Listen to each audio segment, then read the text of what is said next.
સુરત જિલ્લાના પીપોદરા ગામની હદમાં બનેલ કોપરવાડ ચોરીના ગુનાનો ભેદ ઉકેલી ચોરીમાં ગયેલ કોપરનો જથ્થો સહિત 10,26,000ના મુદ્દામાલ સાથે 3 આરોપીઓને સુરત જિલ્લા પોલીસે ચોરીનો માલ વેચવા જતા કોસંબા બ્રિજ પાસેથી ઝડપી પાડ્યા હતા. સુરત પોલીસ અધિક્ષક રાજેશ ગઢિયા સુરત દ્વારા સુરત ગ્રામ્ય જિલ્લા વિસ્તારમાં બનેલ વન શોધાયેલા મિલકત સંબંધી ગુનાઓ શોધી કાઢવા જિલ્લા પોલીસને જરૂરી માર્ગદર્શન આપી અસરકારક કામગીરી કરવા સૂચના આપેલ, જેમાં તાજેતરમાં કોસંબા પોલીસ સ્ટેશન હદમાં પીપોદરા વિસ્તારમાં 21/8/2025ના રોજ એક્ટિવ ઇલેક્ટ્રિક્સ ફેક્ટરી આરાધના ઇન્ડસ્ટ્રીયલ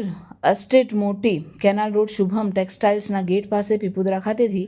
2 અજાણ્યા ઇસમો ગ્રીલ તોડી કંપનીમાંથી ટ્રાન્સફોર્મરમાં વપરાતા કોપર વાયરિંગ વાયરના બોક્સ કુલ 30 કિંમત 8,40,000નો મુદ્દામાલ ચોરી થવા બાબતે કોસંબા પોલીસ સ્ટેશનમાં ગુનો રજીસ્ટર થયેલ, જેથી RB Bhatod police inspector LCB Surat ગ્રામ્ય તથા MR Shakoriya incharge police inspector parole furlough Surat ગ્રામ્ય તથા DLR Khachar police inspector Kosamba police station નાઓએ સુરત જિલ્લા એલસીબી પેરોલ ફલ્લો સ્કોર તથા કોસંબા પોલીસના પોલીસ અધિકારી કર્મચારીઓને અલગ અલગ ટીમો બનાવી આ બનેલ વન શોધાયેલ ગુનો શોધી કાઢવા માટે એક્શન પ્લાન તૈયાર કરેલ, જેના આધારે જિલ્લા એલસીબીના એચસી મસાણી પોલીસ સબ ઇન્સ્પેક્ટર તથા કોસંબા પોલીસ સ્ટેશનના પોલીસ સબ ઇન્સ્પેક્ટર જીએચ પઢિયાનાઓ જિલ્લા એલસીબી પેરોલ તથા કોસંબા પોલીસના માણસોની અલગ અલગ ટીમો બનાવી વન શોધાયેલ ગુનામાં સંડોવાયેલ આરોપીઓ તથા ચોરી થયેલ મુદ્દામાલ શોધી કાઢવા માટે તમામ ટીમોને જરૂરી માર્ગદર્શન અને દિશા સૂચન કરી ટેકનિકલ દિશામાં તથા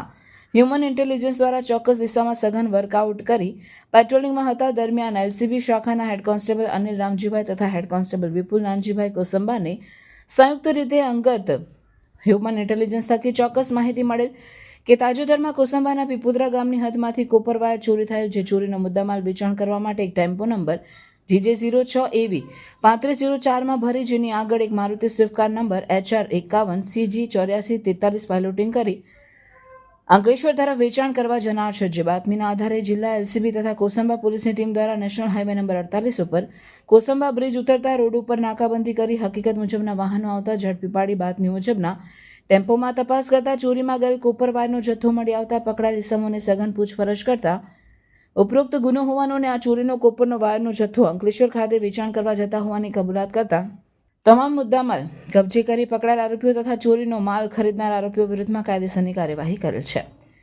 પકડાયેલ આરોપીઓમાં મોહમ્મદ સદામ ઉમર હુસેન રહેવાસી વેદાંત સર્કલ સુરત શહેર ભંગારની દુકાનમાં સુરત મૂળ રહેવાસી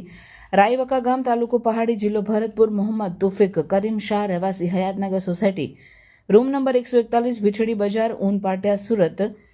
શહેર તથા ભેસ્તાન સુરત શહેર મૂળ રહેવાસી નિમકા થાના બિસોલ ગુડવાવ હરિયાણા તેમજ પાયલોટિંગ કરનાર સપાત અસરૂ રહેવાસી વેદાંત સર્કલ સુરત શહેર ભંગારની દુકાનમાં સુરત મૂળ રહેવાસી દાદરી તાલુકો કૈથવાડા જિલ્લો ભરતપુરનો સમાવેશ થાય છે.